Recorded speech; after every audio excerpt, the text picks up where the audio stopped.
I'm Emily. Jake, 2 years older than me, is a science guy. He's living his childhood dream of a research job and seems fulfilled even though he's busy all day. Our son Mike is 3 years old. Just like Jake, he loves observing and experimenting. Right now, he's obsessed with the goldfish he caught at the fall festival. Our daughter Sarah is 1 year old. She loves to eat, and her chubby white cheeks are just adorable. She's the comfort and joy of our household. Overall, life is pretty good for our ordinary family, except for one thing. Emily, what's for dinner tonight? Mother-in-law. Just as I was trying to calm down my crying daughter and finish up dinner, the doorbell rang. Without any hesitation, my mother-in-law walks into our home as she often does. It might not be the same day every week, but she shows up around this time frequently enough that Mike hardly even looks away from the TV. My goodness, fried food again? That's not good, so oily. You need to take better care of Jake's stomach when he comes home tired from work. It's not good for the grandkids either. But Mike really likes it. Well, that's because you only feed him junk. Look, I've made a creamy vegetable stew and minestrone for you. It's important for the kids to get used to Western food from an early age. My mother-in-law starts setting the table with the large containers of creamy stew and minestrone she brought. It's a lot, enough to last for at least 3 days, and I feel a little down just looking at the stew, which is mostly just carrots and cabbage. Come on, stop daydreaming. I'll take the food you made home with me, so go ahead and pack it up. It's not tasty, but we can't waste food. This is routine. Last time she visited unexpectedly, she replaced my clam chowder with her own fried chicken. Holding the still warm container, she left without even looking at her grandchildren. Once the front door closed, my son turned to me softly. Grandma took my fried chicken again. My heart aches seeing my son's sad face. Don't worry, there's a little bit of meat left. Just wait a moment. Yay! As I heat up the oil again, I feel relieved seeing my son's joyful reaction to my words. However, my inner dissatisfaction remains. My mother-in-law has been overly intrusive since my marriage, but it's gotten worse over the last year. Every week, she shows up unannounced during dinner prep time. Initially, she would just criticize my cooking and parenting, then leave her cream stew on the counter. But for the past 6 months, she's started taking my food home with her, effectively ruining our meal. I can't imagine my mother-in-law, who lives alone since my father-in-law passed away, eating all 3 servings. She's probably throwing it away. As I prepare baby food and distract the kids, I manage to cook. It's tough, but seeing my family's happy faces keeps me going. Yet, my fried chicken, braised pork, mapo tofu, and hamburgers, all of it gets taken away. I grew up in a family that ran a restaurant, and my dad taught me how to cook. So I'm confident in my culinary skills. And yes, I think my food tastes better than mother-in-law's overly sweet cream stew. It irks me to have my skills negated by her. But with Mike in the picture, I've been struggling to stand up to my mother-in-law, his grandma. More cream stew? Jake, who comes home after the kids have gone to sleep, makes a face when he sees dinner.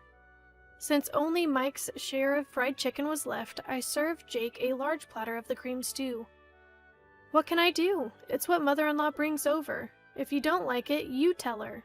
Yeah, I guess. Jake pokes at the stew, as non-committal as ever. She shows up without considering Sarah's nap time and even takes away Mike's favorite foods right in front of him. Well, she's lonely since Dad died. That was 2 years ago. How much longer do I have to put up with this? Yeah, I guess. Ugh. Jake is usually reliable, but he avoids confrontation when mother-in-law is involved. Another pointless conversation goes by, and I let out a deep sigh. The only silver lining is that she hasn't suggested moving in. One day, tired of the same old routine, mother-in-law says something different when she drops by during dinner as usual. Emily, this Christmas everyone's gathering at our place. What? After your father passed away last year, we couldn't really do anything, right? We've been relying on relatives from Dad's side since the funeral, so I'm inviting them to our home as a way of saying thank you. Sounds exhausting. Responding with a lack of enthusiasm to my mother-in-law's arrogant tone, I wonder how she plans to host people suddenly when we've always gathered at her brother-in-law's or her own childhood home for Christmas and family reunions. She frowns at me, looking like she's dealing with someone of lesser intelligence. You're not just a bystander here, you'll be helping too. What? Come over on the 24th and help clean up. Stunned by the audacious decision, I try to quickly object. But Sarah is so young. Just use a baby carrier or something. That's how women used to do it back in the day. Maybe, but you're also in charge of the full-course Christmas meal. Don't you dare repackage store-bought food or cook anything that tastes bad. I don't want to be embarrassed. What? You can't be serious. I'm thinking of inviting your dad's relatives on one day and my sister's family and our daughter on another. It'll be a busy holiday. Although she's complaining, I can sense a happy aura coming from her. Hold on, the one who's going to be busy is me, not you. As the daughter-in-law of this family's eldest son, do your duty properly, okay? Having had her say, my satisfied mother-in-law leaves the meatloaf and heads out, leaving me stunned and my surprised son behind. She doesn't forget to pack the shrimp gratin that just needs to be baked, though. That night, when I tell Jake about it, he's as bewildered as I am. What? She's planning a party from Christmas, even inviting Dad's side of the family when he's not here? Yes, that's the plan. Well, maybe Mom's lonely. I finally lose my temper at Jake's predictable response. Think about what it's like for me, always being pushed around. Seeing Jake's face turn to an unmistakable uh-oh, he goes silent. But even he realizes that this time it's too much, and lets out a resigned sigh. All right, I'll handle the cleaning and entertaining the relatives. Really? I'm glad to hear Jake's proposal. It gives me some direction. But can you still cook the full-course Christmas meal? Just for this year, let's keep Mom's reputation intact. Plus, everyone in the family loves your cooking. As he pleads, Jake is staring at the meatloaf mother-in-law left for us.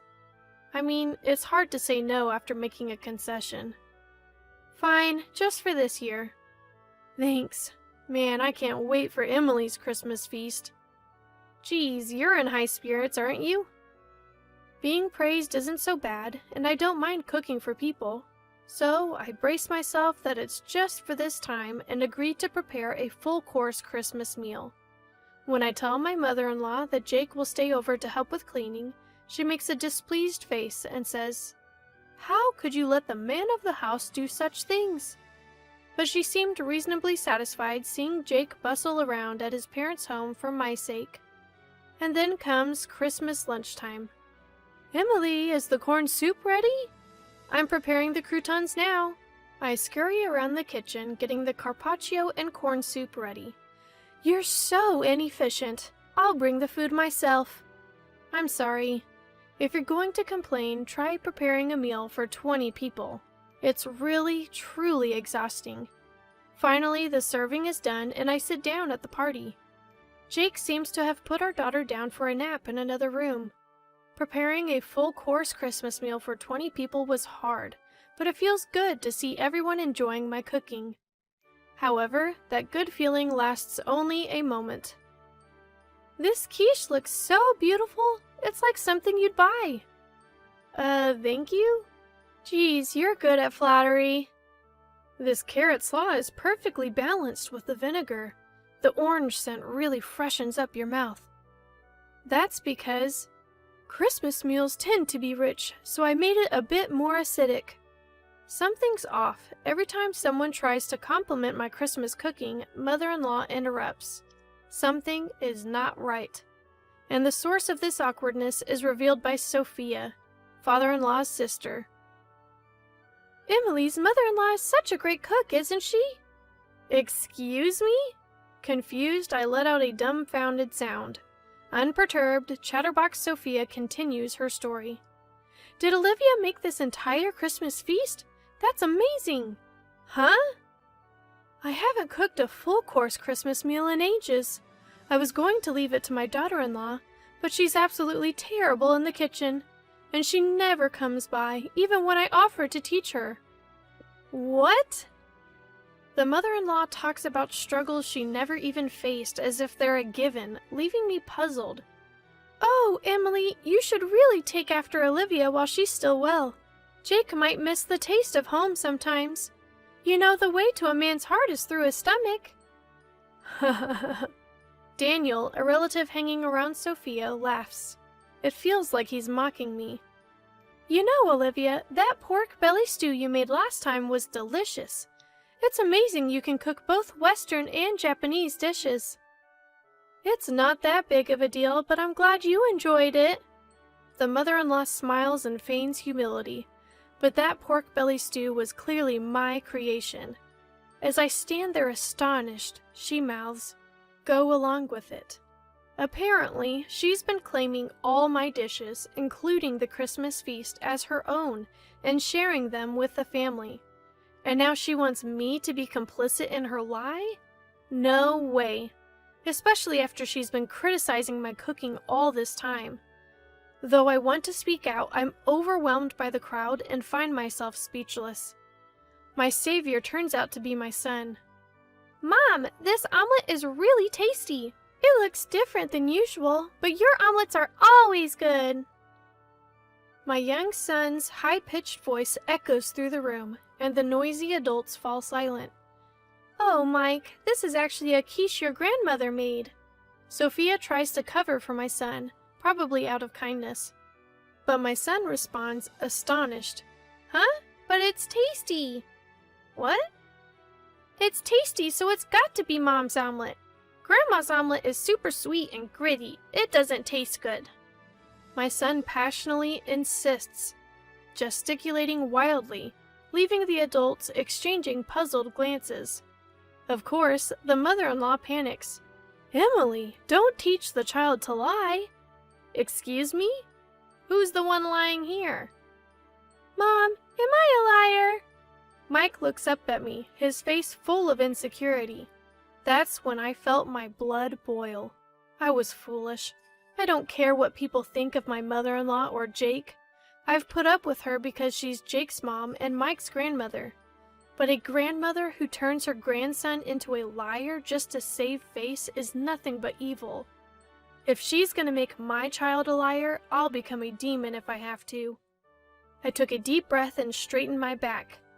Mike is not a liar. The one lying here is you, Grandma. Huh? She must have never expected me to stand up to her. My mother-in-law looked shocked. I stood up and pointed at the table dramatically. I made this entire Christmas feast, including the corn soup. Everything from start to finish. What? Naturally, the room erupted. My flustered mother-in-law began to panic and yell. Wait, Emily! You've been lying this whole time. Have you lost your mind? I'm not lying. Sophia, you said you got the pork belly stew from Grandma, right? Sophia, now pulled into this, looked up at me, surprised. Yes, it was delicious. I made that too. Huh? You're terrible, stealing credit for Jake's mom's cooking and trying to set her up. You're the worst daughter-in-law. Then can you tell me the recipe for the pork belly stew, mother-in-law? What? Can you? Well... She hesitated. Then, as if struck by inspiration, she shouted, It's a secret! It's a secret family recipe, so I can't tell you in public. You don't have to give details or measurements, just the basics. Even the relatives who were disgusted by our petty fight started to see who was in the right. Emily, that's enough. My husband Jake had apparently finished putting our daughter to sleep. He had silently appeared near the door and restrained me with a stern voice and face. My mother-in-law clung to Jake as if he was her ally, looking like a tragic heroine. Jake, What's up with your daughter-in-law? She's calling me a liar. That's awful. Mom, you're the awful one here. What? Mother-in-law's mouth drops open. This entire Christmas feast, Emily made it all day while taking care of the kids. Trying to take credit for it is pretty low. Jake! Sophia, the only thing Mom made is that massive bowl of creamy stew over there. Have you tried it? Huh? Yeah. Sophia, once again caught in the middle, looks at the pointed out creamy stew, visibly shaken. Is she recalling how incredibly sweet that stew was? Yeah, it was insanely sweet, wasn't it? Mom thinks if it's sweet, it's tasty. She's always been so cautious about salt and oil, but uses sugar with no limits. So all her dishes taste like a block of sugar. Is that so? The pork belly stew was probably made by my daughter-in-law, too. If you got any other dishes from Mom recently, they were likely made by Emily. Really? Even that meatloaf? That was me. And the mapo tofu and shrimp gratin? That was me. Everyone in the family is disillusioned with mother-in-law because of her own son's revelation. Isn't that right, Mom? Mother-in-law, exposed for all her lies, is panicking. Seems like she's given up on lying and is now trying to appeal to Jake's emotions. Why are you siding with your daughter-in-law? I'm your mom. I didn't want to have to say this either, Mom. I thought you were just lonely because Dad isn't here, so I've been having Emily put up with you. But this isn't anything but harassment towards her. There's no reason to protect you anymore. Don't see Emily or the kids ever again. Jake, who firmly dismisses his begging mother, starts to clean up the Christmas feast. Then he apologizes to the relatives. I'm sorry for the disturbance this Christmas. Emily, Mike, let's go. Jake! As Jake takes Mike's hand and stands up, Mike glances at mother-in-law. Grandma, where's your I'm sorry? Huh? When you lie, you say I'm sorry. Then you get forgiven, right? Isn't that right, Mom? I get it. You have to be forgiving when it comes to raising kids. But a simple sorry isn't going to cut it. Luckily, I didn't have to worry for even a second. Mother-in-law clenched her lips so tightly they looked like they'd bleed, clearly having no intention of apologizing. Seeing her, Jake sighed as if he'd had enough. Grandma can't even say I'm sorry, and she's supposed to be an adult. How sad. Let's go home and have Mom's delicious Christmas feast. Okay. We left behind a growling mother-in-law and confused relatives, carrying our sleeping daughter and the Christmas feast as we left Mike's house. We went straight to my parents' place and served the Christmas feast. Everyone was delighted and ate with joy. This is what I had been striving for, so my heart was full. Jake, of course, apologized profusely and promised never to let us meet mother-in-law again. Apparently, the atmosphere at Mike's house remained awkward. His relatives dispersed, leaving only a soulless mother-in-law and some bland food. The next day, mother-in-law's sister and her husband, as well as Jake's sister, visited as promised. Seeing the bland food, they chuckled and said, "Figures." Apparently, mother-in-law's lack of cooking skills was a well-known fact among her relatives. So you brag about hosting a Christmas feast?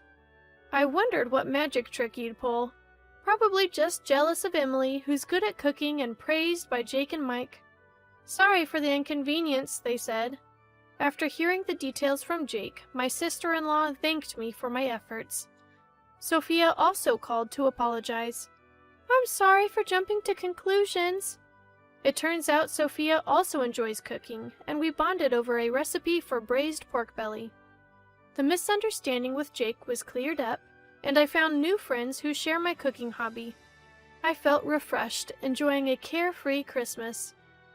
Of course, mother-in-law wasn't going to back down that easily, but I'm well prepared. As I'm making cornbread, my phone rings. It's mother-in-law.